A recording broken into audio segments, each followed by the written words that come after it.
fuel injected.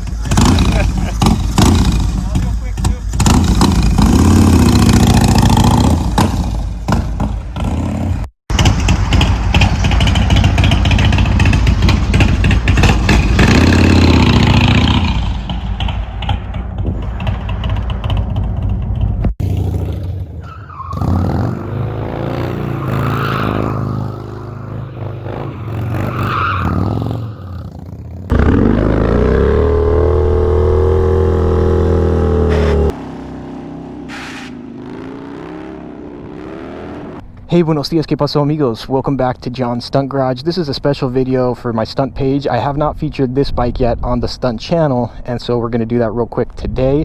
The reason I hadn't featured it before is because the bike was in the shop, but I'm going to jump on. We'll talk a little bit about the bike, what I have it set up on it, and all that good stuff. We just got back from testing out this new Kruesi Originals subframe with a titanium scrape plate by Scrape City, I think, so pretty stoked on it so far. I'll probably show some of that footage here on the channel. All right, now I apologize in advance if you're from my main channel.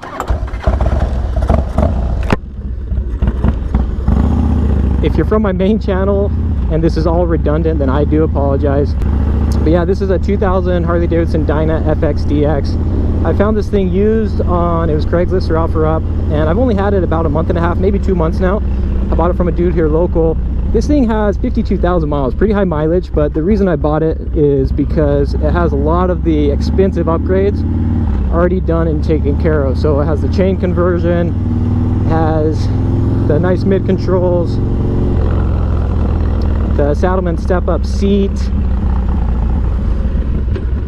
upgraded Barnett clutch, heavy duty springs. What else does this thing have? Oh, upgraded suspension in the front, Olin suspension in the rear, which that alone is like $1,400 suspension. So I had a lot of really tasteful and expensive upgrades already done to it, and as well as some good upgrades to the engine, Mikuni carb, all that good stuff. After I bought the bike, I took it to Kruesi Originals shop after I messed around a little bit, and I had him basically give it the royal treatment so that it's ready to go for the stunt stuff, and it's almost good to go. There's just one thing left really that I need to do, but that's not keeping me from riding it now. So, oh, I forget, upgraded rotors front and rear, upgraded powder coated wheels. I'm telling you, this thing was decked out head to toe.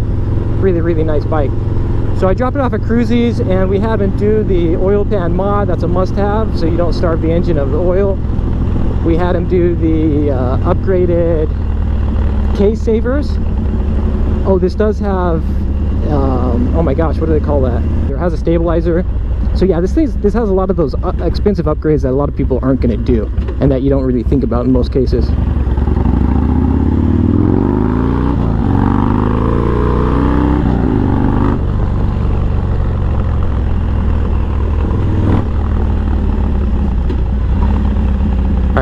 Where we at? Oh yeah, so I took it to Kruesi shop. One of the big things is I'm learning how to do the drifts / donuts, and I've tipped my other bike, the Street Bob. I've tipped that thing over so many times, and so before I even messed around on this bike, I wanted to make sure I had the crash protection. So I got the Kruesi Originals K-bar, which is this big piece here, and then this K slider, which is your slider at the bottom. And you'll see a lot of the bikes that have the slider or the crash bar. To my knowledge, Kruesi Originals is one of the few, if not only, that actually offers both, which is what I was pretty stoked on. And then we also got the shock sliders on the rear. I also had him do an upgraded ignition, which just allows you to adjust the rev limiter. That's what I'm trying to say. Allows you to adjust the rev limiter and all that. And then the big thing, which one of the first reasons I hit up Ryan is shortly after I got this bike, I finally hit 12 o'clock where I scraped the fender. This has the full fender, and I realized those full fenders on these Dynas, even scraping those, you're still not quite at that floating balance point. And so it wasn't long before I was really destroying that rear fender. So I hit up Ryan to see if he could reinforce it, because I know he does that, and it's usually, you know, $500-600. He goes in and basically will custom reinforce the fender, cut it, reinforce it, and throw like a titanium plate on there. He told me when I hit him up that he actually had plans and something new he wanted to try, and offered to basically do it for free on my bike. I was like, dude, I can't turn that down. And so that's where this subframe comes into play. Now, there are other subframes on the market, but nothing like this. So this is an adjustable subframe that has different settings. Like I said, so you can go super deep, mid, and then basically like your stock Fender. And then also includes the titanium plate on it as well. So he actually did 2 prototypes. The first one, he said even at the furthest setting out, he couldn't even get it to scrape. So it was super far back there. And then the second prototype that he hooked it up with seems to be just right. So currently it's on the mid setting, and on that mid setting I was able to scrape today, just barely. It's back there, man. It's way back there. Just definitely beyond where I'm comfortable bringing it, but I was able to hit it a couple times, and I think Jackie got 1 or 2 good shots too. So what else? Oh yeah, he also threw down a Kruesi Originals laydown license plate on that rear fender as well. So anyway, that's everything I had done from Kruesi's shop to get it stunt ready. I think I mentioned the K-Saver that we had installed. So aside from that, what I want to do, what's remaining, is I want to put the Dynamite Crew 6-inch risers with a slight pullback. I want to put those on this bike, and I'll just put these on the Street Bob and probably end up selling that Street Bob.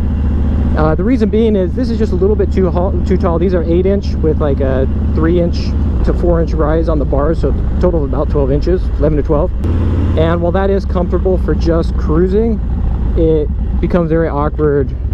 It's not as awkward for the wheelies, but you don't have as much leverage to pull back on. And then also when it comes to doing the drifting stuff, which again, I'm a wannabe drifter, it's just so awkward and nearly impossible with that.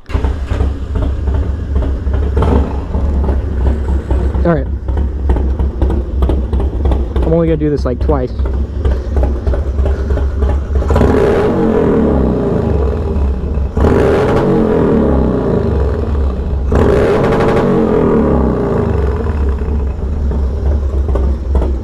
Yeah, now I'll really piss off the neighbors. That's the rev limiter where you hear no, and he has it set up just below red line, so it's not gonna, like as he puts it, really ring out the engine. Anyway, there you have it, the Dyna FXDX.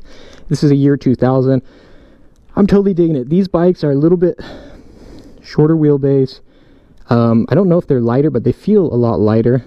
They may be a little bit narrower, but this bike fits me way better than my Street Bob over there. Tons of people stunt the Street Bobs and have no problem with it and totally kill it. Tallboy T, one of the like top dogs when it comes to stunt game, he does it on that bike. Additionally, you got people.